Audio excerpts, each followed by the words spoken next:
Hier, nous avons été invités dans la fidélité. Aujourd'hui, le fruit devient douceur. La douceur découle de la fidélité et de la patience. C'est l'amour enraciné qui répond sans violence, agit avec vérité, sans écraser ni blesser. C'est par exemple savoir répondre calmement à un message énervant, au lieu de réagir à chaud.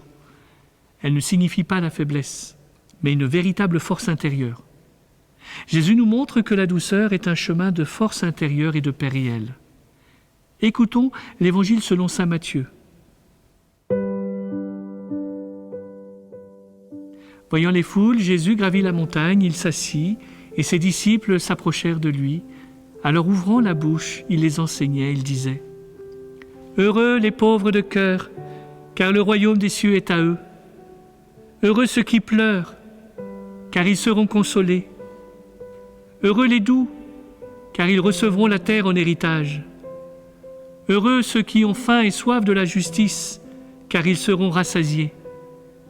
Heureux les miséricordieux, car ils obtiendront miséricorde. Heureux les cœurs purs, car ils verront Dieu. Heureux les artisans de paix, car ils seront appelés fils de Dieu. Heureux ceux qui sont persécutés pour la justice, car le royaume des cieux est à eux.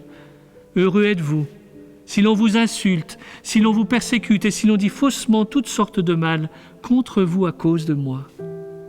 Réjouissez-vous, soyez dans l'allégresse, car votre récompense est grande dans les cieux. C'est ainsi qu'on a persécuté les prophètes qui vous ont précédés.